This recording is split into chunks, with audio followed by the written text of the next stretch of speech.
Are we going to cut the gap between the second vaccination and the booster? Well, the JCVI are the only people who can answer that question. So what happens is the JCVI obviously look at all the data. They look at loads of different things and they basically make trade-offs and sort of advise us. So they've advised us 6 months. We put that plan in place from the 14th of September. First booster jab went in the arm on the 16th of September. And, of course, they continually look at the data, but they're the only people who can really answer this question. But if they advise us, our job then is to get ready, obviously, to do whatever they say. So, but at the moment, it's 6 months. That's what we've been told. And that plan's in place and it's been in place for about 5 weeks now. Chairman of the Health Select Committee, Jeremy Hunt, of course, former Health Secretary, he's saying it should be cut to 5 months. Yeah, well, he's not on the JCVI. I mean, there's a lot of people who have opinions. I mean, we went through this previously. And it's not unknown. The JCVI have changed at periods of time and have reacted. But, you know, we have them in place for a reason. And, you know, we take their advice. So they will be looking every day, all the data, and they will advise us. But at the moment, it's 6 months and we are fully arming everybody to try and get a booster jab as quickly as possible. But what about people who've had those 2 vaccinations and then the efficacy of that is waning and while they're waiting for their next booster, they get COVID? Well, first of all, there are people who get COVID who have had 2 vaccines. I mean, my parents actually had it the other week. But, of course, the vaccination has helped very much with the symptoms, and they said it was like a heavy cold. But we are concerned always to make sure that we keep the vaccine. The vaccine has been the wall of defence. We want to keep that wall of defence, which is why not only are we having this big campaign today, we're telling everybody, young people can now go online as well and book, so they can just walk in and they can book with their GP, etc. So, and there's also 4.7 million people. So young people can actually go to walk-in centres? They can go now and book. So the booking system we've all been using, it wasn't there for young people. That's now live from today. So they can go online, they can book a walk-in centre, a GP, all the places that you can go to, the vaccination centres. That's from today. So we've got that ready for half-term. And we'd urge all the young people who haven't yet had their jabs to use half-term to get their jabs. And then we've got 4.7 million people who haven't yet come forward for their first jab, which is why we've got this campaign saying, please come forward. And the boosters are starting to be rolled out. I think we had our biggest booking day on Wednesday this week. I think 234,000 people booked their boosters. So in the next couple of weeks, you'll see many, many, many more people, including those in care homes, having their booster jab. And that's a vital part of our protection. We see cases up to 50,000 yesterday. Health Secretary saying it could rise to 100,000 cases a day. Why are you not putting Plan B in place now? Because what we've got is, we've laid down Plan A and Plan B, and we've just started, as I say, 5 weeks ago, Plan A. The most important thing is to do all the things I've just said. Get that vaccine rolled out, get those boosters rolled out. And, of course, we have Plan B there. It is there for a reason. But right now we're really focusing. We know that the vaccine is the best thing we can do. We're really focusing on making sure that that is rolled out. And, you know, if that should be successful. We've seen this, we've been there before. You know, we've also got antivirals coming. That was another part of the announcement. So that is really the focus, to make sure that But we're not going to reduce the time to 5 months unless the JCVI tell you to. That's definitely true. And also, you know, when we opened up on the 19th of July, we did that because we'd shown that we'd broken the link between the cases and the deaths. And that's still the case. You know, the cases are high, and obviously we're not complacent about that, but the death rates still are very low. What's the downside to compulsory mask wearing? I think there's a downside to many of these things. I mean, you know, some people do find mask wearing difficult. It's a personal choice, but most of us are wearing masks. I mean, on the tube, most of us are wearing masks. I don't know if you've seen that. And I think as more and more it gets into winter, I've had a cough, so I've been wearing a mask. Having a cough is socially unacceptable now. You know, you feel terrible. So I think it is a personal choice.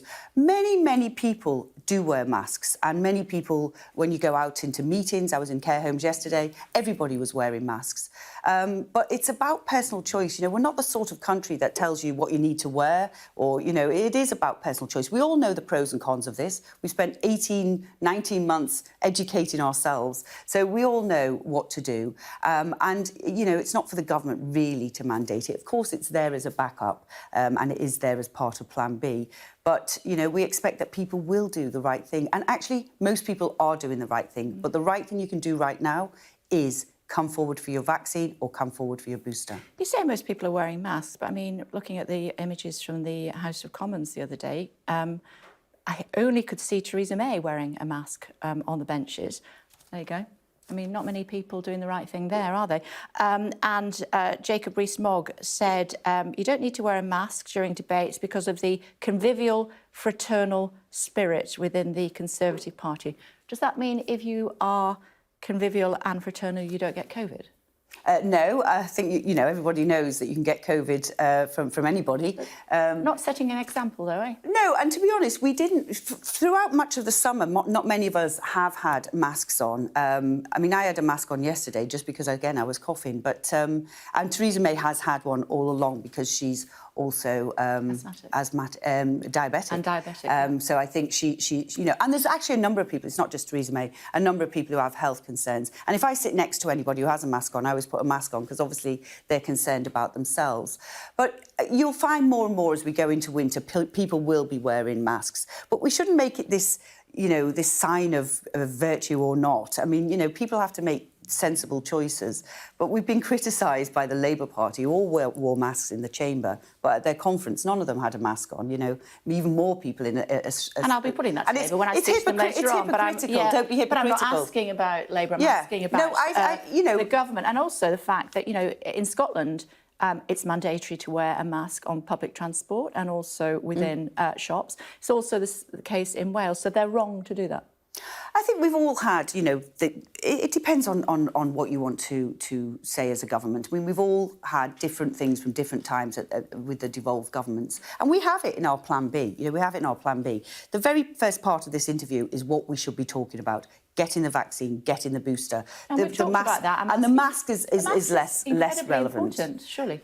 Well, it is important, and it's actually quite important for flu and for other symptoms as well. As I say, as we get into winter, I think more and more people... But it's a social responsibility to wear a mask to protect other people. It's a social responsibility to get the vaccine. That's the most important thing you can do. Get the vaccine, get the booster, and then behave sensibly. Social distancing, the hand washing, the mask. We all have those personal responsibilities. And the British people have been fantastic. You know, they have been really, really responsible. And, you know, I think they are more than capable of making the right choices. The government's not leading by example. You accept that. I mean, you saw those pictures. Have another quick look at them, Rich, shall we? You know, just Theresa May looked as though she had her mask on. So, yeah, that's the House of Commons. You know, as I say, I think more people will start to wear masks as we get into winter. I think that will happen. Okay. But, you know, it's not very comfortable sitting there for hours either in a mask, and we know that, Better right? than the alternative, right? Well, that's why we're all... I mean, I'm sure everybody in that picture has been vaccinated, and I'm sure everybody in that picture will have their booster. Yeah, and to travel, we're told we need to be fully vaccinated. Fully vaccinated, does that mean 3 doses now? Does that mean you can't travel unless you've had your booster? I don't think so. I think the advice at the moment is the double jabbed vaccination. But of course, that will evolve over time as, you know, as the third dose comes in. But it would be unreasonable to say right now, when we've only just started the programme, that... Okay, so it's 2 doses for now? Yeah, and for other countries as well. I mean, of course, they're trying to get this balance, but it's two doses for now. But I'm sure as the vaccine passport type of sort of concept will evolve, and there will be, you know, if you've had your booster, etc., because it's not probably going to be good for next summer, for example. OK. Obviously here to talk about your specialist area, care sector. Job crisis is how it's been described. The care system faces a tsunami of unmet need. What are you going to do about it? Yeah, it's my first time on as Care Minister, so if I could just start by saying a massive, massive thank you to the 1.5 million people who work in social care. We don't say it nearly enough. They are absolutely brilliant, and I've now met not 1.5 million, but many, many people, and they just do the most amazing job and have done all the way through the pandemic. Now, as I say, it's a massive workforce. It's bigger even than the NHS, 1.5 million people.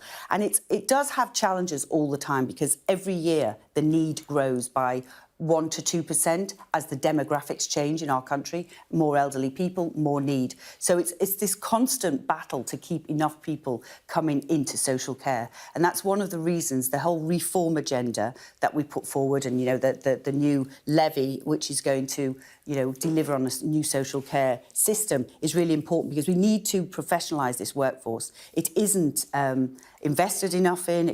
The training's not invested enough in. There's massive churn, 40% churn. There's way too much use of 0 hours contracts.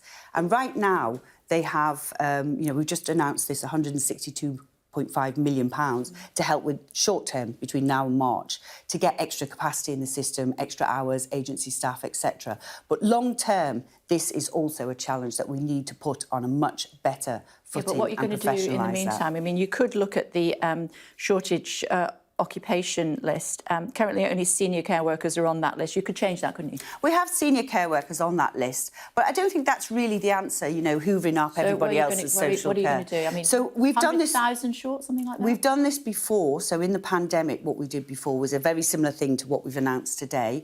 So we got extra capacity in the system with agency staff, thousands of new recruits, but also more people working more hours, so quite paying for childcare in some cases to enable people to be more flexible and work a few more hours. So you can fix it, you don't need workers from Europe? It's not easy to fix because you've got 1.1 million vacancies as well in the country for staff, so I'm not saying that it's easy. It isn't easy. This money will help, but it is a challenge that we need to put this whole workforce on a much better footing for the long term. So you're not going to change the shortage care worker list. You can fill those gaps with what we've got in the country at the moment. Well, we did it in the pandemic. We got extra hours in. Yes, so, no, the intention is to, this money, not a penny of it's been spent today, right? We just announced it, that this is the answer to try and get more people into the workforce, more agencies, give a bit more money for that. And just while I've got you, 11th of November, staff must be fully vaccinated to work in care homes. Yes. And that's going to cause another problem for you. Is that something that you might look at again? Well, no, I mean, the reason we did that, it is a hard decision, making vaccine a condition of deployment. But, of course, the vulnerable nature of people in our residential care homes has meant that we absolutely think that this is an important thing to do. Now, the care staff have been absolutely brilliant. About 95% of them have come forward for their first dose. We're encouraging those others. Some will be exempt. There are some exemptions that can be self-certified. But those that are not, if they don't get double vaccinated by the 11th of November, then they're out of a job. Yes, that's. I mean, they'll be moving on to another job, I would imagine. But yes, that is the case. And I was in care homes yesterday, and I was talking to local council actually about whether they felt that they would be able to manage that. By and large, there's been a massive response. People know they're dealing with the most vulnerable people. They know the vaccination makes a massive difference. We all know the winter pressures are coming. We know that there's going to be challenges. Nobody is pretending there isn't. So they have done the right thing. And, it is hard, but it's the right thing to do. We're out of time. I must let you go. First time as Care Minister here. Hopefully it won't be the last. Thanks very much indeed for joining us. Thank you. Thanks for having me. Much appreciated.